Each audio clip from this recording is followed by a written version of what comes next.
1899 খ্রিস্টাব্দে 24শে মে ভারতের পশ্চিমবঙ্গের বর্ধমান জেলার আসানসোল মহকুমার চুরুলিয়া গ্রামে এক বাঙালি মুসলমান পরিবারে জন্মগ্রহণ করেন কাজী নজরুল ইসলাম।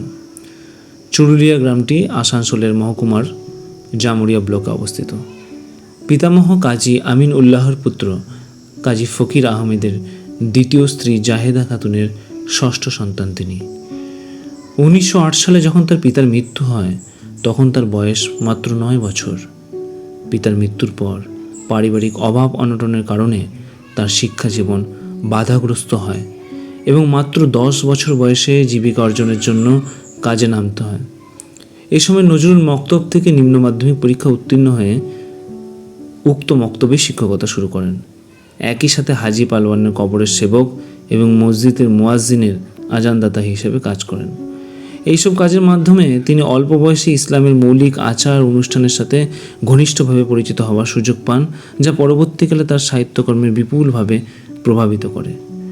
তিনি বাংলা সাহিত্যে ইসলামী চেতনার চর্চা শুরু করেছেন বলে মনে করা হয়। মক্তব, মসজিদ এবং মাজারের কাজে নজরুল বেশি দিন ছিলেন না। বাল্য বয়সী লোকশিল্পের প্রতি আকৃষ্ট হয়ে তিনি লেটো অর্থাৎ বাংলা রাঢ় অঞ্চলের কবিতা, গান ও নৃত্যের মিশ্র আঙ্গিক চর্চার ভ্রাম্যমাণ নাট্যদলে তিনি যোগদান করেন এবং লেটো দলে থাকতে থাকতেই সেখানে তিনি নানা রকমের গান ইত্যাদি রচনা করতে থাকেন। নাটকের জন্য গান, কবিতাও লিখতে থাকেন। নিজ কর্ম এবং অভিজ্ঞতার আলোকে তিনি বাংলা এবং সংস্কৃত সাহিত্য অধ্যয়ন করা শুরু করেন। একই সাথে হিন্দু ধর্মগ্রন্থ অর্থাৎ পুরাণসমূহ নিবিড়ভাবে অধ্যয়ন করতে থাকেন। সেই অল্প বয়সী তার নাট্যদলের জন্য বেশ কিছু লোকসঙ্গীতও রচনা করেন। একদিকে মসজিদ, মাজার ও মক্তব জীবন, অপরদিকে লেটো দলের বিচিত্র অভিজ্ঞতায় নজরুলের সাহিত্য জীবনকে একটা অন্যরকম উপাদান দিয়েছিল।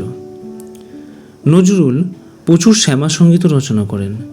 নজরুল তার শেষ ভাষণে উল্লেখ করেন, কেউ বলেন আমার বাণী জবন, কেউ বলেন কাফের। আমি বলি ও দুটোর কোনোটাই না।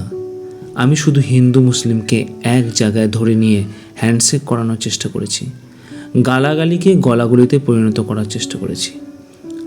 আর্থিক সমস্যা তাকে বেশ দিন এখানে পড়াশোনা করতে দেয়নি। 6ষ্ঠ শ্রেণী পর্যন্ত পড়ার পর আবার কাজে ফিরে যেতে হয়। প্রথমে যোগ দেন বাসুদেবের কবিদলে, এরপর একজন খ্রিস্টান রেলওয়ে গার্ডের খানসামা এবং সবশেষে আসানসোলের রুটির দোকানে রুটি বানানোর কাজ নেন। এভাবে বেশ কষ্টের মাঝেই তার বাল্যজীবন অতিবাহিত হতে থাকে। এই দোকানে কাজ করার সময় আসানসোলের দারোগা রফিজুল্লাহর সাথে তার পরিচয় হয়। দোকানে একা একা বসে নজরুল যেসব কবিতা ও ছড়া রচনা করতেন তা দেখে রফিজুল্লাহ তার প্রতিভার পরিচয় পান। তিনিই নজরুলকে 1914 খ্রিস্টাব্দে ময়মনসিংহ জেলার ত্রিশালে দরিরামপুর স্কুলে 7ম শ্রেণীতে ভর্তি করে দেন। 1915 খ্রিস্টাব্দে তিনি আবার রানীগঞ্জের সিয়ারসল রাজ স্কুলে ফিরে যান এবং সেখানে 8ম শ্রেণী পর্যন্ত পড়াশোনা শুরু করেন। 1917 সাল পর্যন্ত এখানেই পড়াশোনা করেন। 1917 খ্রিস্টাব্দের শেষ দিকে মাধ্যমিকের প্রি-টেস্ট পরীক্ষা না দিয়ে তিনি সেনাবাহিনীতে যোগ দেন।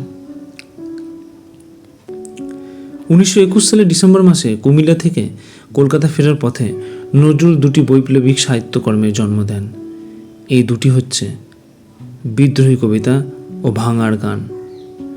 এগুলো বাংলা কবিতা এবং গানের ধারাকে সম্পূর্ণভাবে পাল্টে দিয়েছিল।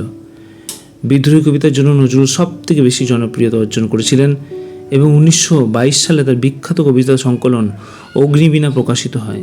এই কাব্যগ্রন্থ বাংলা কবিতার এক নতুনত্ব সৃষ্টিতে সমর্থ হয়। বাংলা সাহিত্যের ইতিহাসে উজ্জ্বল জ্যোতিষ্কের মতন এই কাব্য সৃষ্টি এখনও রয়েছে। এর মাধ্যমে বাংলা কাব্য জগতে তার পালাবদল ঘটে। কবি তার মানুষ কবিতায় বলেছিলেন, পুজিছে গ্রন্থ ভণ্ডের দল, মূর্খরা সব শোনো, মানুষ এনেছে গ্রন্থ, গ্রন্থ আনেনি মানুষ কোনো। অন্যদিকে নজরুলের গানের সংখ্যা 4000-এর অধিক বলা হয়। নজরুলের গান নজরুল সঙ্গীত নামেও পরিচিত। 1938 সালের কাজী নজরুল ইসলাম কলকাতা বেতার কেন্দ্রের সঙ্গে আনুষ্ঠানিকভাবে যুক্ত হন।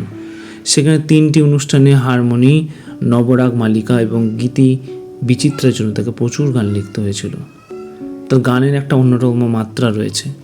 বাংলা সঙ্গীতের ইতিহাসে নজরুল একমাত্র ব্যক্তি যিনি প্রায় সব বিষয় নিয়ে গান লিখেছেন। তার লেখা গানের সংখ্যা 8000-এর অধিক, কিন্তু এর বেশিরভাগই সংরক্ষণ করা যায়নি।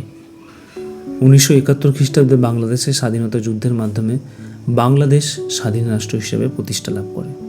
1972 খ্রিস্টাব্দে 24শে মে ভারত সরকারের অনুমতিক্রমে কবি নজরুলকে সপরিবারে বাংলাদেশে নিয়ে আসা হয়।